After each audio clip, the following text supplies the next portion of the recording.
You know what's one of the biggest things that's ruining your success in life, my friend?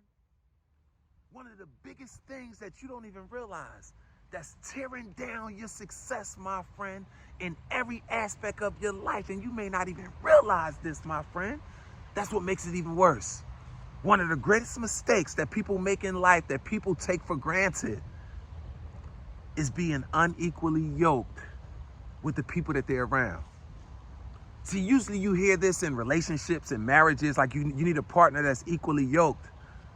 But that's just a small portion of it. You got to be equally yoked with every person that you engage with in your life. Everyone that you interact with, you should be equally yoked with if you want to be your very best self, my friend, and if you want to live your best possible life, right? But I get it. Sometimes we have to work with people that we're not equally yoked with, but you need to know who you're not equally yoked with, and you have to make the adjustments accordingly so that you're just not totally open to embracing their energy and to following some of their lead and things that lead you out of alignment with your truth, with who you really are, right? Because the people who you surround yourself with, they can influence you more than anybody else. Because it's the transference of energy, my friend. So you got to be equally yoked with each and every person that you engage with. And when you're not, you got to know it. But only when it's necessary, like a job or something like that. Anything else, you got to remove yourself from it because it's killing your progress, my friend. But you know something that came on my mind the other day? Some type of people that's very difficult to be around if you're not that type of people. If you're not equally yoked with that type of person, they're very difficult to be around, right? And that's complainers, right? That's complainers. Like, I don't complain. If I catch myself even slipping out, even thinking of a complaint, I check myself immediately. And I check myself hard, right? But when I'm around complainers, first of all, they know I'm not a complainer, so they don't complain much around me because complainers use a lot of time and energy putting themselves in the environment in which they're equally yoked with other complainers or with people who co-sign on their complaints, right? So here's the thing. For me, it's very difficult to be around complainers, also excuse makers, liars, you name it, the whole nine, because I'm so disengaged from that I'm allergic to it. Even when I try to ignore it, it just penetrates and penetrates and penetrates until I got to remove myself, because otherwise my truth will come out and they won't like it, right? So here's the thing, right? Back to complainers. Here's the thing about complaining, right? Complaining is sinking your boat, my friend. It's sinking your boat. Let me explain, right? See, complaining, it makes whatever you're complaining about, whatever the problem is, complaining about it makes it worse, my friend. It makes it worse. Let's go further, right?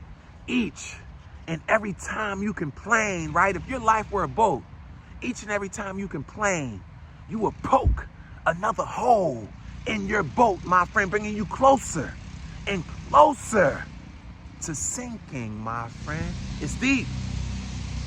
Complaining, it tears you down, right? Here's another thing.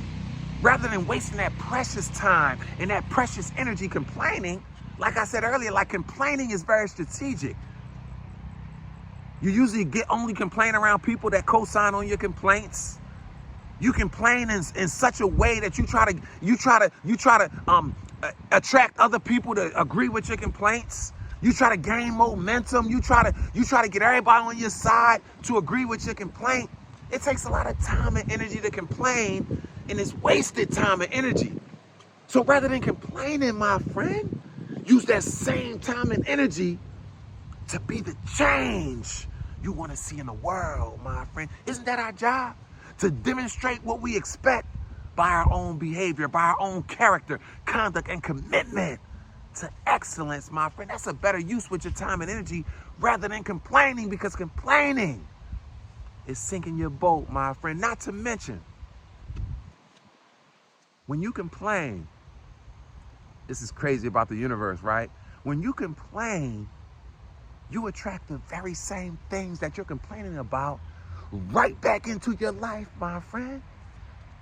If that's not good enough reason for you to stop complaining, and if you're around complainers, to stop being around complainers because you're unequally yoked and they're gradually pulling you onto the complaining side, which is a waste of time and energy, and it will never allow you to be as successful as you're supposed to be, my friend. Here's 3 reasons why you never want to complain, my friend. Number 1, here's the thing about complaining. Complaining is tricky, right?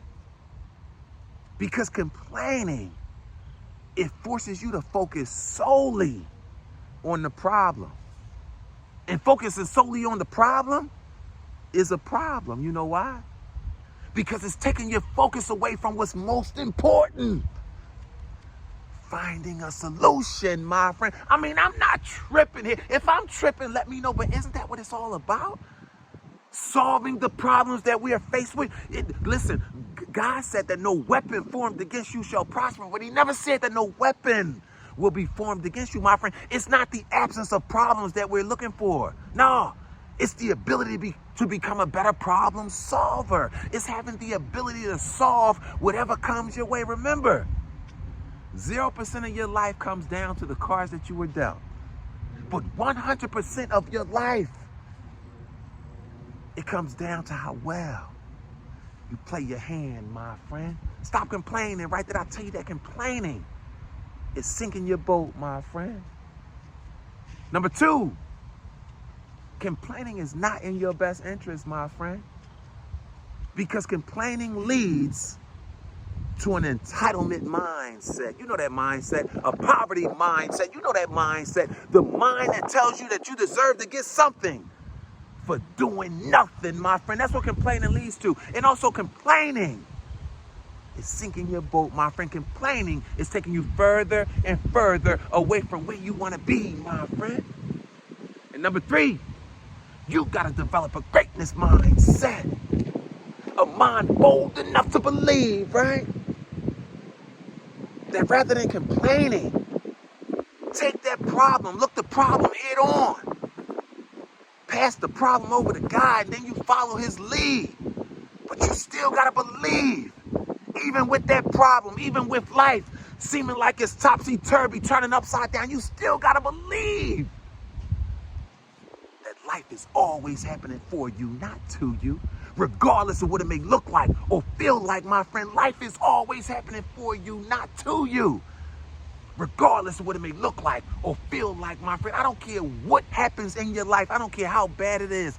Don't complain. Complaining is like letting air out of your tire, my friend. And you got a long drive, my friend. Eventually that tire gonna go flat, my friend.